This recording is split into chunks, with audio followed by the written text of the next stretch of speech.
Together and together and turn. Give it away. Hi, welcome back. I'm Jane and my husband Mike does everything behind the camera.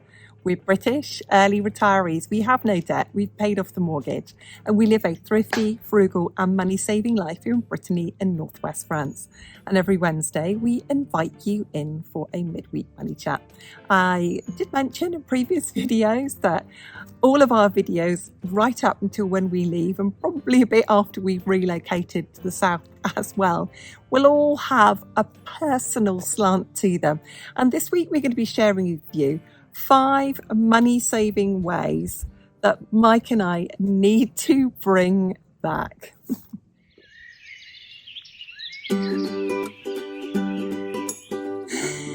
Now, when you see me cooking, I know a lot of you think that I do it all, but a lot of the time Mike and I do it together. Often Mike will do the prep and then I will do the cooking. And we are very different. I always have portion control just out of the window. I don't get it right. Mike always gets it right. He always just cuts up or prepares exactly the right amount. And I tend to get it a bit wrong. And it doesn't matter to me that I get it wrong because I always think, well, I've got some more potato for tomorrow. I've got some more carrots cooked I can put in the fridge, or I've got some more rice cooked or some more pasta. It doesn't matter to me. I can make something else with it. But it really has made me think, with Mike spending more time in the kitchen with me as we're so busy getting ready to go, I'm really having to work as a team with him. He's really having to work with the team with me. We're really having to support each other almost all of the time on everything we're doing at the moment, just to motivate each other to keep going, that he is so much better at portion control. And I think that could be a lesson for all of us, that if we get portion control right, so we don't have bits and pieces left in the fridge or left in the freezer, because for some people they just don't know what to do with them, or they don't like to use them, or they don't want the same thing again, and they get spoiled, or they get wasted, or they just end up in the freezer, or they just end up in the compost heap. I think that was a acorn landing on me. Never mind, I will carry it on. So yeah, that is something we really need to get back into. And I'm going to watch Mike's portions, learn from them, Mike the master of portion control, to really get back into portion control, because that will save us a heap of money on our food.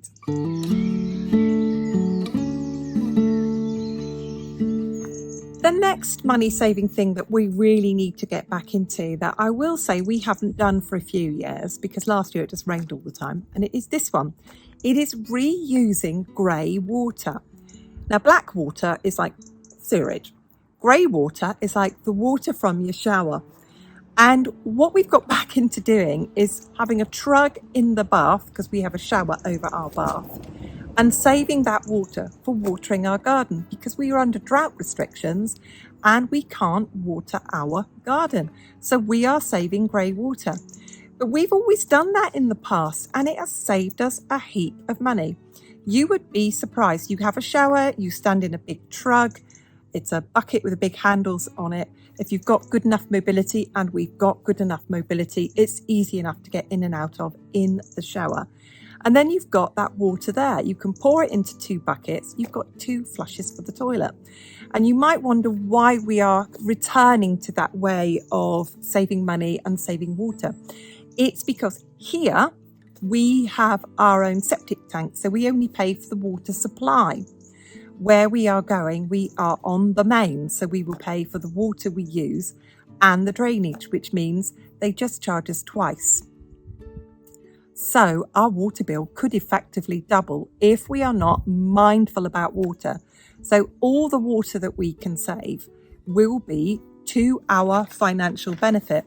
We're also aware again this year, whereas because we've got drought restrictions, we've got a drought here in Brittany as well, that we are using the water that we are currently saving to water our plants. And it's just trying to keep the poor plants alive at the moment. But it is a massive money saver. It can really, really cut back our water bill.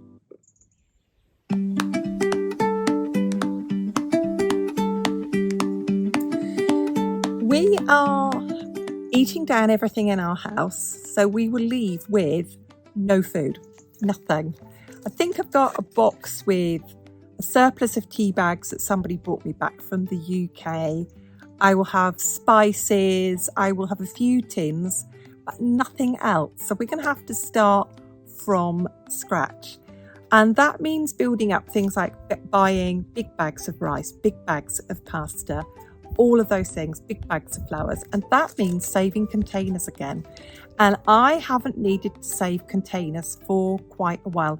I don't want to take any glass with me. I don't want it to get broken in the van on the journey. I don't want the hassle of it.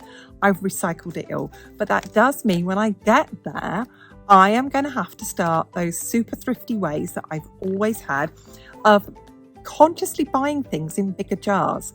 So buying a larger jar of jam, a larger jar of marmalade, a larger jar of pickles, a larger jar of like cooked potatoes that can come in a jar. So I keep the jars because I use those jars for freezing soup. And people think to me, if you can't freeze in jars, I've done so very successfully. I just make sure that I leave a good headspace. Some people say you need straight jars, not curved jars. I haven't found personally from my own personal experience, I'm not suggesting that you start freezing things in jars, but that's what I always do here. I freeze things in jars. I try to use less plastic. So that's something else that I'm going to be doing. Also, it's quite a good thing to find people in your own community to say to them, can you save me jars? People don't mind doing that. I'm keeping that.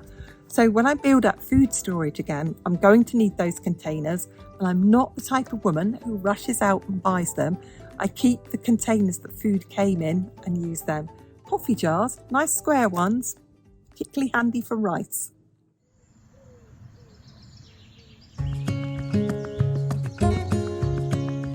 My final one that I need to return to, that I haven't been doing, I think for the last 7 months, as we have been running down all our supplies in readiness to leave, is going to be building a pantry.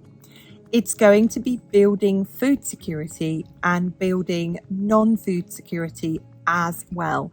Building up good supplies of everything from bathroom tissue to toiletries to all of those durable foods that I can put away.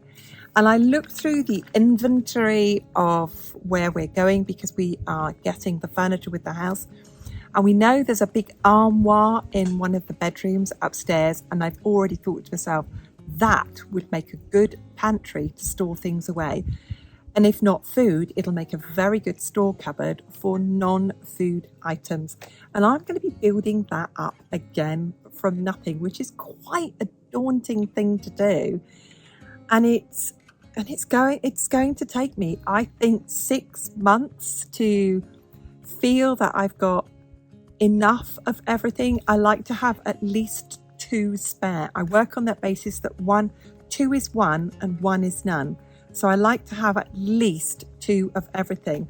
And I also only stock up when things are on sale, on a deal, on offer. And those offers don't all come up at the same time.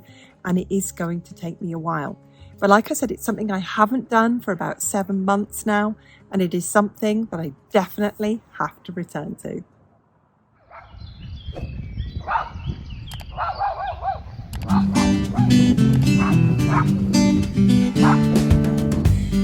Sometimes life just carries us away, doesn't it? And we're busy just living. And all of those super duper thrifty, frugal and money saving things that we know we have the skills to do don't always get done. And I'll be honest with you, we've not been doing that. I've not been keeping jars. I've not been replenishing my food supplies. There's just things I have not, until this drought, been using grey water, for example, to save to flush the toilet or to save to water the plants.